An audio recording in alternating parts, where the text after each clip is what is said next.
And we're live, just like that, just that quick. Excuse me, guys. Welcome to the big show, ladies and gentlemen. My name is John Tedora, and I'll be your host today for the What's on Sports podcast. And we have a huge announcement coming up today. Actually, that's why we're starting the show by myself. Hopefully, Lance will join us in just a little bit. But for right now, I do want to talk about something that's kind of important. I just signed a huge deal, guys. I just signed a deal with a company that owns What's on Sports. I was helping out with the podcast for a little bit. They just signed me to a deal to be part of the $2 Sports Club that they just opened up. Now, what is the $2 Sports Club? I just played a little clip before the show started, so you kind of get an idea of what it is, but let me break it down for you. Most importantly, the $2 Sports Club is a revolutionary new place where people can go, congregate, and talk about sports. And the best part about the $2 Sports Club is all the freebies and cool stuff that you guys are going to get. Now, not only do you get content from our website, whatsonsports.com, and all the exclusive behind-the-scenes stuff that goes on there, but you also get some really cool stuff. And I'm going to show you one of the things that you get. For those of you listening on the podcast, you won't see this, but for those of you out there, you'll see this is my new book. It's called Zero Correlation Investing. It's the score metric secret. This book is actually filled with lots of, there's my little picture on the back. This book is actually filled with lots of really cool stuff. This is actually how I figured out how to go from being a guy that was kind of wealthy to a guy that was kind of bankrupt back to a guy who's kind of wealthy again.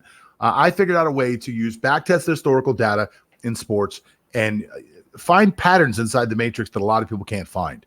So basically, when you invest in the stock market, you're gambling on a stock on whether or not the stock's going to go up and go down.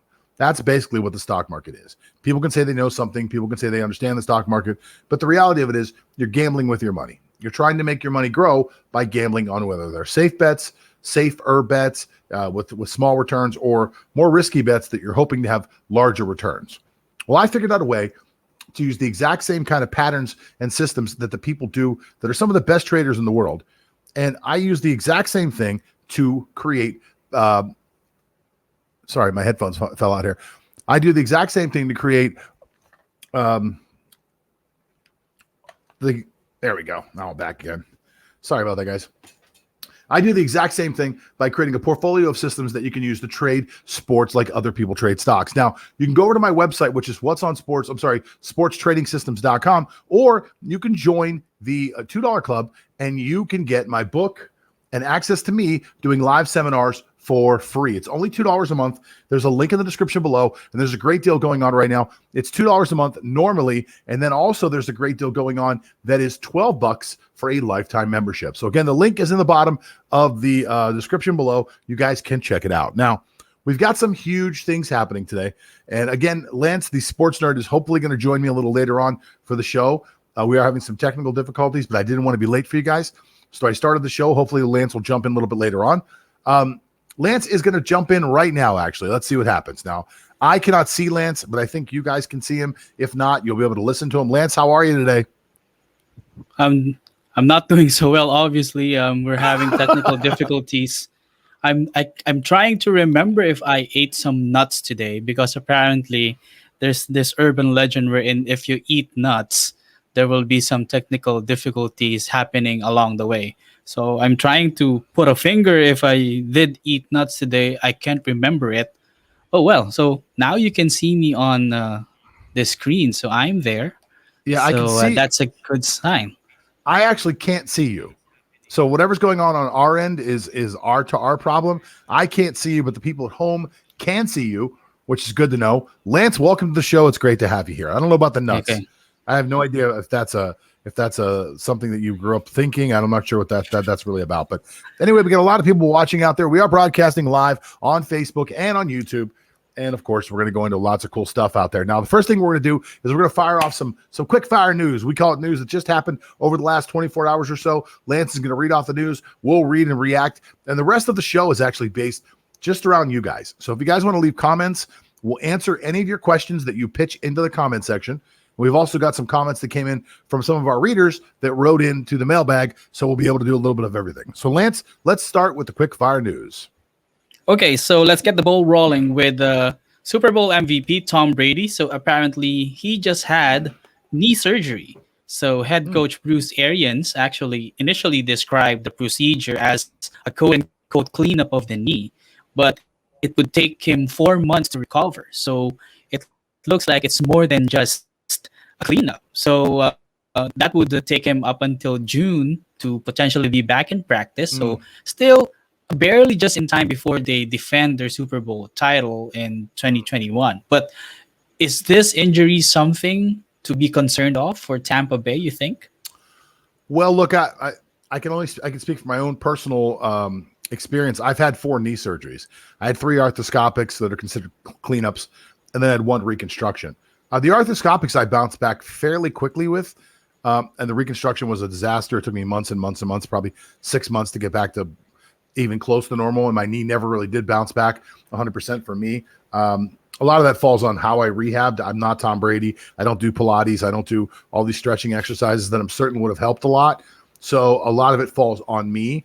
So, but again, going back to my own experience, when I had the cleanups, for me, those were 3 or 4 weeks, and I was kind of back to normal. You remember when I had those, when I had 2 of the cleanups, I was under 18 years old. So obviously my body bounced back a little faster than that. And I also wasn't competing on a professional level. So there are different ways that different people heal. I'm going to say 4 months when they say that is really the optimal amount of time. And that'll include a lot of rehab. Tom will probably be back to running within a few weeks, maybe 6 weeks or so. If it's arthroscopic, it's really just depends on how fast the swelling goes down. And that's really the biggest concern. Anytime that they cut your body and they go inside and do things, you're going to have swelling. And for everybody, I think it's different. I know for me, I didn't have a lot of swelling in the first 2 surgeries. So I was very, very lucky. With the reconstruction, I had a tremendous amount of swelling. And with the very last arthroscopic that I had, which was a quote unquote cleanup, I did have a lot of swelling. I don't know why. I don't know specifically why it didn't swell in the beginning and then it swelled after a while. So I think they're going to say 4 months to get back to being an elite level athlete again. Not that I'm saying Tom Brady is an elite level athlete, but he's definitely a professional football player. But so yeah, I think 4 months is just being safe more than anything. And 4 months is perfect. Tom can jump back in June, be there for OTAs, work with the team. And then, of course, once there's no organized practice, these guys are going to break up into groups and they're going to be able to work out together, whether it's at Tom's house or at a different location. They'll get together and they'll get their timing down. I don't think it's going to slow down Tom Brady at all. That's my opinion. Yeah, I do agree with that opinion because luckily for him, it's not the knee that is the quarterback's main weapon. So if it was a shoulder surgery, then there's reason for concern, especially with this throwing shoulder. So luckily for him, he's not also known as a mobile quarterback. So he does need his knees to, of course, have some leverage to make deep throws or longer throws. But other than that, he's not known for really scrambling. And he does have a good offensive line also in front of him. So yeah, it would take time for him to recover. Just a normal timetable, I would suppose, for an operation like that. So he'll be back in good shape in no time. Yeah, again, for a quarterback too, I think it's really going to depend on which leg it is. So Tom Brady's a right-handed thrower. So if it's his right knee, it'll probably take a little longer to come back because he has to push off of that leg. That's the leg that'll be pushed off on.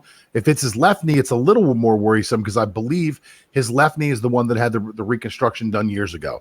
I'm not sure you remember, but I want to say 2011. I don't remember when it was, but Tom Brady lost the season, and it was because of somebody had fallen into him in the pocket, and his left knee got torn.